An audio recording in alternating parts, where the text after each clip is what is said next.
नमस्कार दोस्तों, आज मैं आप लोगों को देखिए यूपी बोर्ड के लिए क्लास 10th का पेपर बताने वाला। देखिए बिल्कुल इसी प्रकार का आपका पेपर होता है। पूर्णांक होता है 70 नंबर का, ठीक है। और देखिए 3 घंटे 15 मिनट मिलते हैं आपको। देखिए शुरू शुरू में बहुविकल्पीय प्रश्न 20 मिलेंगे। तो देखिए प्रश्न खंड आ में देखिए इस प्रकार से बहुविकल्पीय प्रश्न दिया हुआ है। देखिए इसमें पहला प्रश्न इस प्रकार से दिया गया, किन्हीं दो संख्याओं का एलसीएम 60 है और एचसीएफ 3 है, ठीक है, यानी कि 3 है। तो एक संख्या 12 है तो दूसरी संख्या क्या होगी? आपको फार्मूला पता होगा, एलसीएम इंटू क्या होता है एचसीएफ इक्वल टू क्या होता है फर्स्ट संख्या इंटू सेकेंड संख्या। मुझे पहली संख्या पता है, दूसरी संख्या नहीं पता। तो एलसीएम कितना है 60 मल्टीप्लाई एचसीएफ कितना है 3। देखिए जब ये गुणे में है फर्स्ट संख्या तो ये इधर के लिए आएगी तो अपॉन में आ जाएगी, यानी कि बटे में आ जाएगी, ठीक है क्या 12 है बराबर क्या हो जाएगी सेकेंड संख्या। 3 चक्कू होते हैं 12 और 4 एकम 4 4, यहाँ पे भी 4 एकम 4 2 बचेंगे और 0 4 पंजे 20। तो दूसरी संख्या क्या हो जाएगी 20, वो 15। देखिए 15 आया तो 15 हमारा किस ऑप्शन में दिया? बी वाला में दिया, बी वाला ऑप्शन हमारा सही हो जाएगा। चलते हैं अगले प्रश्न। देखिए इसी प्रकार से आपको हल करना होगा, वहाँ पे तुक्का लगाने का काम नहीं चलेगा, ठीक है। सिर्फ आप अगर सॉल्यूशन आता है तो आप लोग साइड में कर लीजिए, इतना वक्त आपको पर्याप्त मात्रा में मिलता है कि आपका प्रश्न पत्र बिल्कुल हल हो जाए। 2 नंबर देखिए प्रश्न दिया गया है, एक शून्योत्तर परिमेय संख्या और एक अपरिमेय संख्या का गुणनफल क्या होगा? एक शून्योत्तर है परिमेय संख्या और एक अपरिमेय। देखिए परिमेय संख्या क्या होती है? जैसे मान लीजिए 2 है, ठीक है, और अपरिमेय संख्या क्या रूट में ले लीजिए चाहे या किसी में भी लीजिए। अब मल्टीपल में है, ठीक है, गुणा में, तो मान लेते हैं √3 है, तो क्या हो जाएगा ये 2√3, ठीक है। ये क्या हो गई? ये एक अपरिमेय संख्या। तो हमारा ए वाला ऑप्शन सही है। सदैव कौन सी अपरिमेय संख्या मिलती है? आप कोई भी डिजिट रख के देख सकते हैं, सदैव अपरिमेय संख्या मिलती है।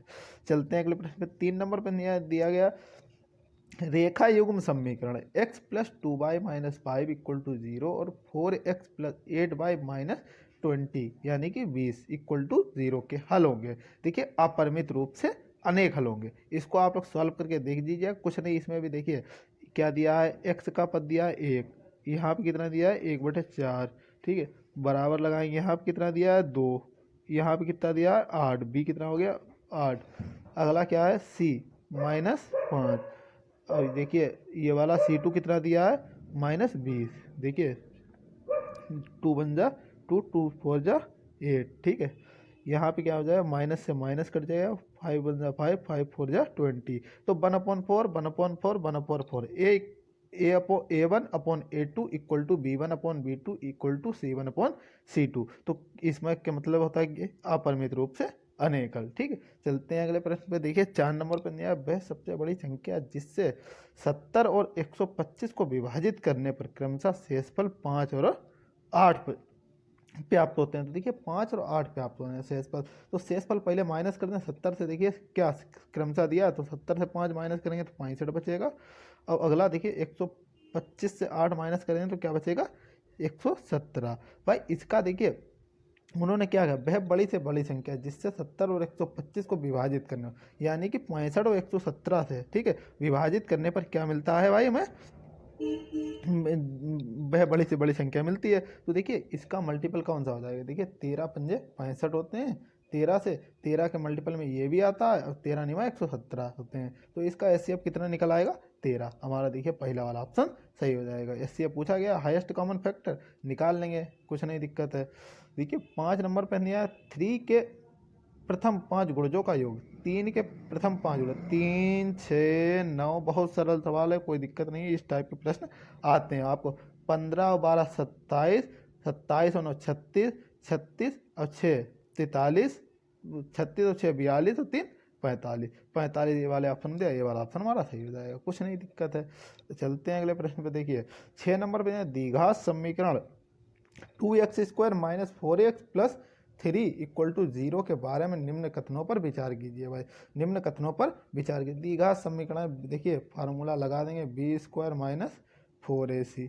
कोई दिक्कत, b² क्या, b क्या है 2, b क्या है 4 है भाई, माइनस 4 का स्क्वायर कर देंगे, a कितना -4 है, a का मान कितना, a का मान है 2, तो मल्टीप्लाई 2 लगा दिया। c का मान कितना है 3, ठीक है, रख दिया।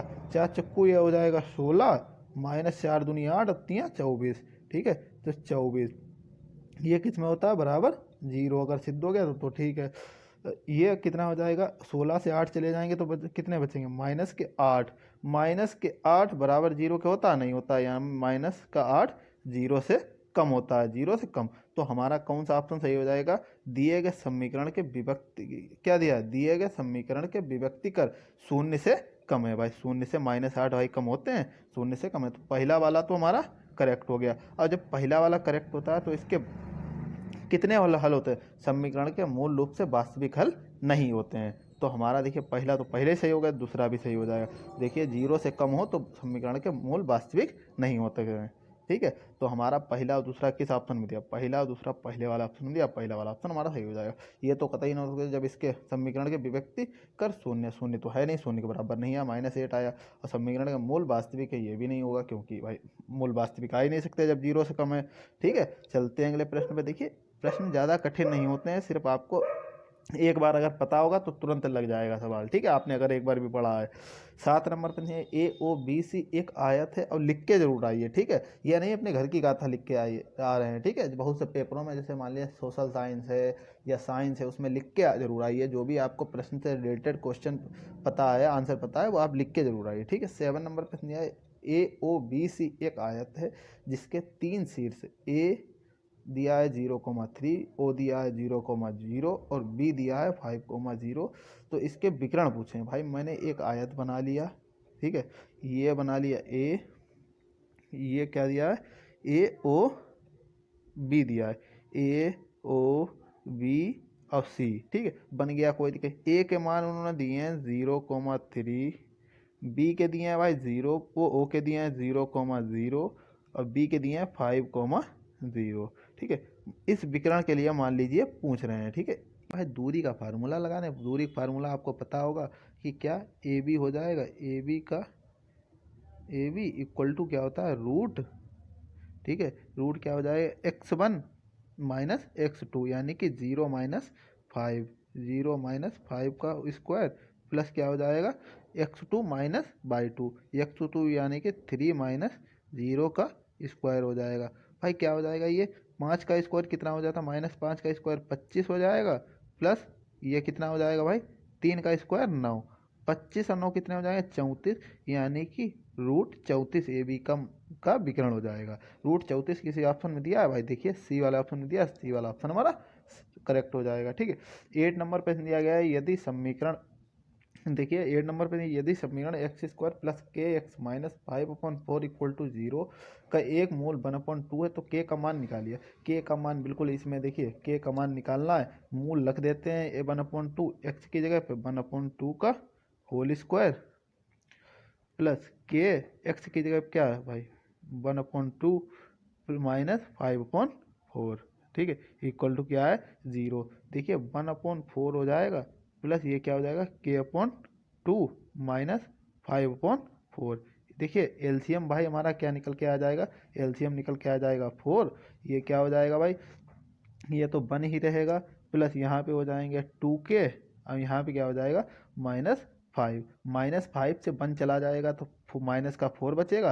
और देखिए इधर तो पहले ही 0 था, ठीक है, तो इधर भी एक 0 लग जाएगा, ठीक है। 4 को मैं इधर के लिए भेजूंगा इसके मल्टीप्लाई में तो ये भी 0 हो जाएगा 4, और देखिए ये वाला 1 और -5 ये 4 बचेगा। तो मैं ऊपर लिख रहा हूँ 2k माइनस 4 इक्वल टू 0 बचेगा। देखिए 4 को इधर भेजूंगा मल्टीप्लाई में 0 के तो 0 हो जाएगा। अब 5 से 1 कम हो जाएगा तो माइनस का 4, ये 2k इक्वल टू क्या बचेगा 4, ये 2 इसके नीचे हो जाए, 2 2 जा 4 होते हैं, तो k का मान कितना निकल आएगा 2, k का मान 2 निकल के आ जाएगा हमारे किस ऑप्शन में दिया, ए वाला में दिया, ए वाला ऑप्शन हमारा करेक्ट हो जाएगा। देखिए 9 नंबर पे दिया है, दो त्रिभुज समरूप होते हैं। देखिए दो त्रिभुज समरूप तब होते हैं जब इनके संगत कोण बराबर हों और इनकी संगत भुजाएं समानुपाती हों। इनकी संगत भुजाएं एक ही अनुपात में यानी कि समानुपाती होती हैं, दोनों ये होने चाहिए, तो हमारा सी वाला ऑप्शन सही है, उपयुक्त दोनों, ठीक है। देखिए 10 नंबर प्रश्न पे चलते हैं। यदि एक समकोण त्रिभुज ABC में कोण C 90 degree, AC equal to 3 centimetre और BC इक्वल टू 4 सेंटीमीटर, तो बिंदु C से जाने वाली माध्यिका की माप क्या होगी भाई, निकालनी है। एक मैंने सबसे पहले बनाया समकोण त्रिभुज, ये भाई समकोण त्रिभुज बन गया। उन्होंने कहा, क्या कहा है, सी भाई है 90 डिग्री, ये हमारा हो गया 90 डिग्री, कोई दिक्कत नहीं।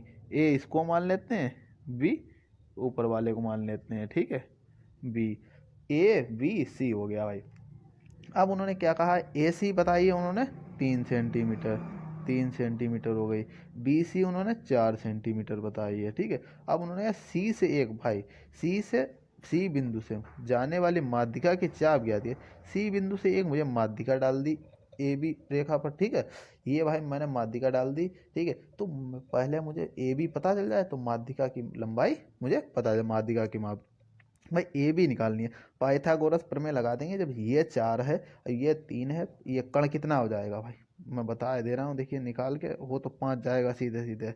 ए स्क्वायर इक्वल टू ये कितना हो जाएगा, 4 का स्क्वायर होता है 16 प्लस 3 का स्क्वायर हो जाएगा 9, कितना हो जाएगा ये 25। ए बी का स्क्वायर हटाएंगे, यहाँ पे रूट बढ़ जाएगा, तो ए बी बराबर कितना हो गया, ए बी बराबर हो गया 5, ठीक है। ए बी बराबर कितना हो गया 5, ये जब 5 है, ठीक है। अब आपको पता होगा माध्यिका से जा डाला गया इस भुजा पर, तो ये इसको आधे आधे में बांट रहा होगा, तो ये भी 2.5 हो जाएगी, ये भी 2.5 हो जाएगी। अब ये भी, ये सी एम मान लीजिए, इसको डी मान लीजिए, तो ये सी डी भी कितनी हो जाएगी 2.5। हमारा किस ऑप्शन में दिया है, ए वाले में दिया, ए वाला ऑप्शन हमारा करेक्ट हो जाएगा 2.5। आप लोगों को 10 नंबर प्रश्न तक करा दिए, आगे के प्रश्न अगली वीडियो में करा दूंगा, अगर आपका रिप्लाई बढ़िया रहा, ठीक है। तो देखिए प्रश्न इसमें अच्छे अच्छे दिए गए हैं, और आपको ये सारे प्रश्नों के हल भी मिलेंगे और बढ़िया तरीके से मैं समझाऊंगा भी, ठीक है। अगर आप लोगों का प्रदर्शन बढ़िया रहा, देखिए पेपर देख सकते हैं, इस टाइप का पेपर है, ठीक है। मिलते हैं वीडियो में, आज के लिए इतना ही। Thank you for watching my video.